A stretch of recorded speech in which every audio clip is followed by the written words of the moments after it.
तो अब बड़ी खबर आपको बता दें, वेलिंगटन टेस्ट में भारत की करारी हार हुई है। न्यूजीलैंड ने भारत को 10 विकेट से मात दे दी है।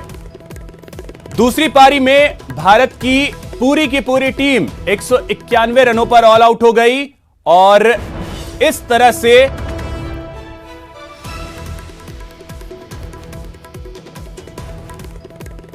नौ रनों का लक्ष्य जो है वो मिला था न्यूजीलैंड को, जिसे न्यूजीलैंड ने बिना विकेट गंवाए हासिल कर लिया।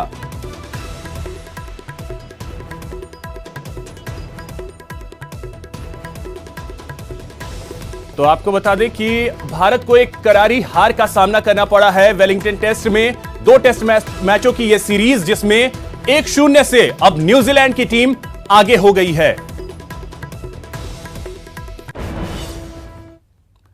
अगली खबर जोधपुर से है, जहां पर ड्रग कंट्रोल विभाग ने सरकारी दवाओं पर निजी कंपनी के लेबल लगाकर बेचने वाले गिरोह का पर्दाफाश किया है। पीपाड़ के सब्जी मंडी के पास कचवाह मेडिकल स्टोर पर कार्रवाई करते हुए टीम ने पशु चिकित्सा विभाग के सरकारी इंजेक्शन पर निजी कंपनी के लेबल लगाकर बेचने वाले गिरोह का पर्दाफाश किया। फिलहाल विभाग के अधिकारियों ने यह जानकारी नहीं दी है कि कितनी बड़ी मात्रा में दवाओं को बरामद किया गया है और कौन कौन इस गोरख धंधे में संलिप्त हैं।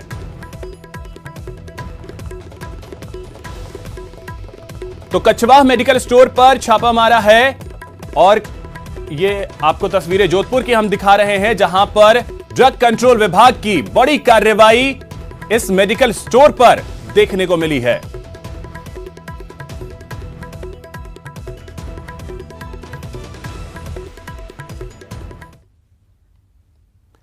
नागौर में सांसद हनुमान बेनीवाल के गुस्से का एक वीडियो वायरल हो रहा है, जिसमें बेनीवाल ज्ञापन फाड़ते नजर आ रहे हैं। दरअसल बेनीवाल करनू गांव में दलित लड़कों की पिटाई को लेकर खींवसर उपखंड कार्यालय के आगे चल रहे धरने को समाप्त करवाने पहुंचे थे, लेकिन एसडीएम दिव्या चौधरी ज्ञापन लेने 2 घंटे बाद पहुंची, जिस पर बेनीवाल को गुस्सा आ गया। एसडीएम के सामने ज्ञापन की प्रति फाड़कर टुकड़े टुकड़े कर दिए और उनकी तरफ बढ़ा दिए। सांसद हनुमान बेनीवाल अपने समर्थकों के साथ रविवार को पीड़ित दलित युवकों से मिलने पहुंचे और पीड़ित युवकों को 1-1 लाख रुपए की आर्थिक सहायता दी। तो ये वीडियो आप देख सकते हैं, जो हनुमान बेनीवाल ने ज्ञापन को फाड़ा और अब ये वीडियो जो है वो वायरल हो रहा है। आज़ादी के 70 साल बाद अगर हमारे दलित भाइयों के साथ इस तरह की अमानवीय घटनाएं होगी तो निश्चित रूप से हमें कहीं न कहीं सोचना होगा। ये दलित की बात नहीं है, ये किसी के साथ भी घटना घटित हो सकती है। ओछी मानसिकता के लोग, संकीर्ण मानसिकता के लोग, ये साइको जो कहते हैं ना साइको, ये पागल टाइप के लोग होते हैं। वहीं एक और बड़ी खबर आपको बता दें, डोनाल्ड ट्रंप भारत के लिए रवाना हो चुके हैं और सुबह 11:40 पर वो अहमदाबाद पहुंच जाएंगे। यह बड़ी खबर, ऐतिहासिक दौरा ये डोनाल्ड ट्रंप का भारत का, और सुबह 11:40 पर वो अहमदाबाद एयरपोर्ट पहुंचेंगे। वहां से 22 किलोमीटर लंबा रोड शो निकाला जाएगा। दोपहर 12:15 पर डोनाल्ड ट्रंप और प्रधानमंत्री नरेंद्र मोदी साबरमती आश्रम पहुंचेंगे। दोपहर 1 बजे मोटेरा स्टेडियम में नमस्ते ट्रंप समारोह का आयोजन होगा। शाम 4:45 पर वो अपनी पत्नी मेलानिया के साथ आगरा जाएंगे, जहां पर वो ताज का दीदार करेंगे और फिर शाम में 7:30 पर वो दिल्ली के लिए दिल्ली पहुंच जाएंगे। और आपको बता दें कि भारत के लिए, अहमदाबाद के लिए वो रवाना हो चुके हैं और अब से कुछ घंटों बाद वो अहमदाबाद पहुंचेंगे, जहां पर प्रधानमंत्री नरेंद्र मोदी उनका स्वागत करेंगे। तो बेहद अहम, बेहद खास ये डोनाल्ड ट्रंप का भारतीय दौरा, भारत के लिए वो रवाना हो चुके हैं और सुबह 11:40 पर वो अहमदाबाद एयरपोर्ट पहुंचेंगे। तो अमेरिकी राष्ट्रपति डोनाल्ड ट्रंप भारत दौरे के लिए रवाना हो चुके हैं और 11:40 पर वो अहमदाबाद पहुंचेंगे। इस दौरे में उनके साथ उनकी पत्नी मेलानिया, बेटी इवांका और दामाद जेरेड कुशनर भी होंगे। अमेरिकी राष्ट्रपति के साथ एक प्रतिनिधिमंडल भी होगा। अमेरिकी राष्ट्रपति का अहमदाबाद, आगरा और फिर नई दिल्ली जाने का कार्यक्रम है। लेकिन वह गुलाबी नगरी जयपुर भी जा सकते हैं। इसके लिए जयपुर एयरपोर्ट भी पूरी तरीके से तैयार है। ट्रंप के जयपुर पहुंचने का आधिकारिक कार्यक्रम नहीं है, लेकिन दिल्ली, अहमदाबाद और आगरा दौरे के दौरान 2 दिन में यदि किसी भी तरह की कोई दिक्कत हुई तो अमेरिकी राष्ट्रपति जयपुर जा सकते हैं। अमेरिकी राष्ट्रपति डोनाल्ड ट्रंप का स्वागत भले ही अहमदाबाद में होगा, लेकिन स्वागत समारोह में पूरा भारत एक साथ दिखेगा और भारतीय संस्कृति की झलक भी साफ दिखेगी। देखिए इस रिपोर्ट में। अमेरिकी राष्ट्रपति डोनाल्ड ट्रंप के स्वागत के लिए भारत तैयार है। अहमदाबाद में जोर शोर से तैयारियां चल रही है। 24 फरवरी की शाम दुनिया के सबसे बड़े क्रिकेट स्टेडियम मोटेरा का उद्घाटन होगा और यहीं नमस्ते ट्रंप का कार्यक्रम भी आयोजित किया गया है। लेकिन क्या आप जानते हैं कि किस तरह की तैयारियां अमेरिकी राष्ट्रपति ट्रंप के स्वागत के लिए की जा रही हैं? तो इन तस्वीरों को देखिए, जहां गीत भी गाया जाएगा, वाद्य यंत्रों की धुन पर संगीत भी होगा और प्राचीन खेल की झलक भी पेश की जाएगी। मलखंब भारत का प्राचीन खेल है जिसे अमेरिकी राष्ट्रपति के सामने प्रस्तुत किया जाएगा। यह खेल अन्य की तुलना में बिल्कुल अनोखा है, जिसमें योग के साथ पहलवानी का मिश्रण है। इस खेल में होने वाले कसरत और हैरत अंगेज करतब सभी का दिल जीत लेंगे। स्तंभ रहता है और उसके ऊपर बच्चे विविध योग और अलग अलग एलिमेंट्स मलखंब के जो है वो करेंगे और ये बहुत ही हैरत अंगेज करतब होते हैं जिनको देख के कोई भी खुश हो जाएगा। और ख़ास करके जो हमारे अमेरिका के राष्ट्र प्रमुख ट्रंप है और हमारे वड़ा प्रधान नरेंद्र मोदी तो काफ़ी प्रभावित है मलखंब से।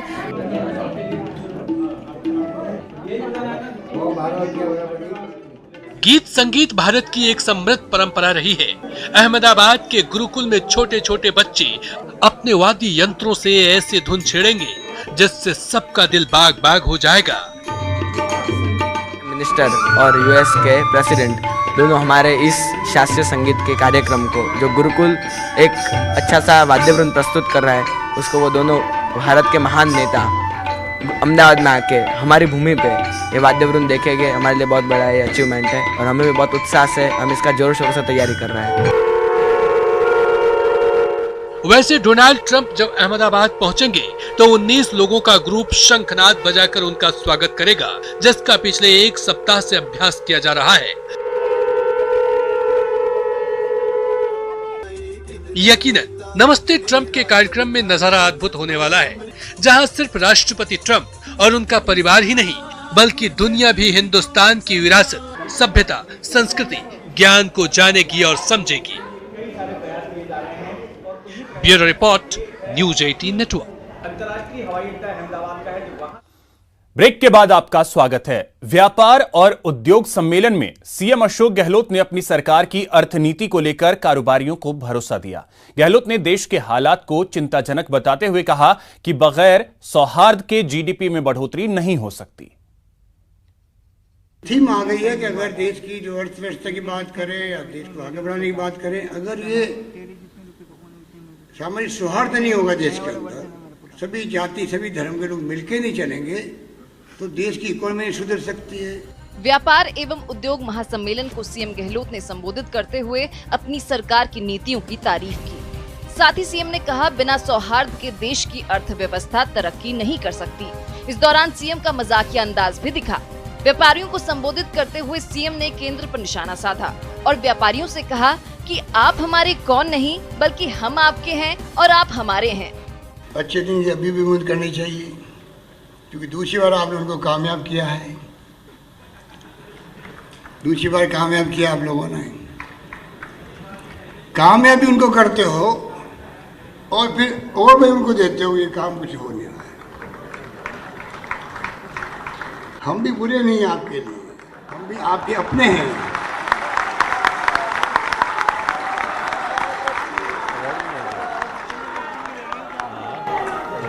हम भी आपके हैं।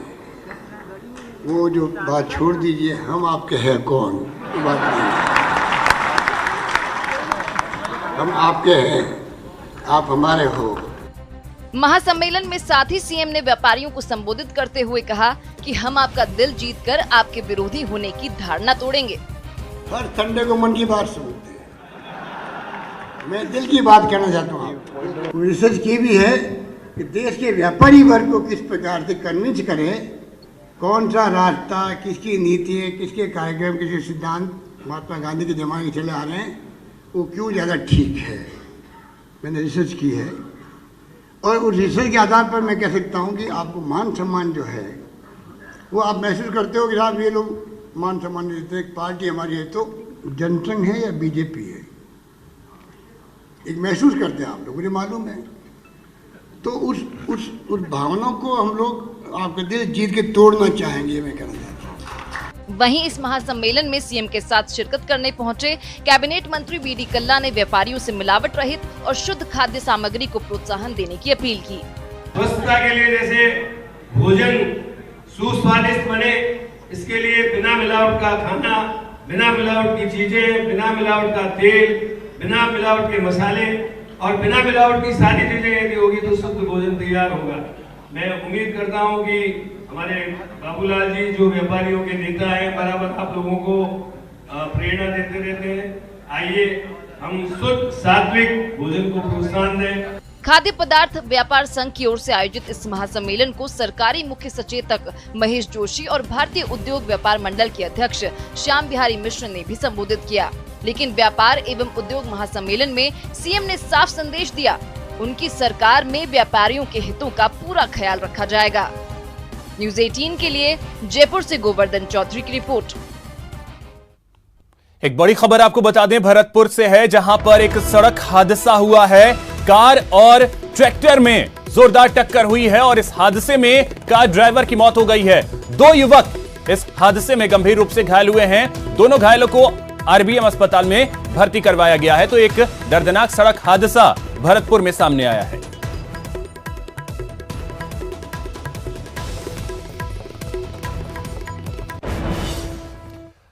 महान सूफी संत हजरत ख्वाजा मोइनुद्दीन हसन चिश्ती का 808वां सालाना उर्स की अनौपचारिक शुरुआत हो चुकी है। आज अहले सुबह ख्वाजा खरीब नवाज की दरगाह में जन्नती दरवाजे को खोला गया। देर रात से ही दरवाजा खुलने का जायरीन इंतजार कर रहे थे। तो इसी के साथ इस बुलेटिन में इतना ही। नमस्कार।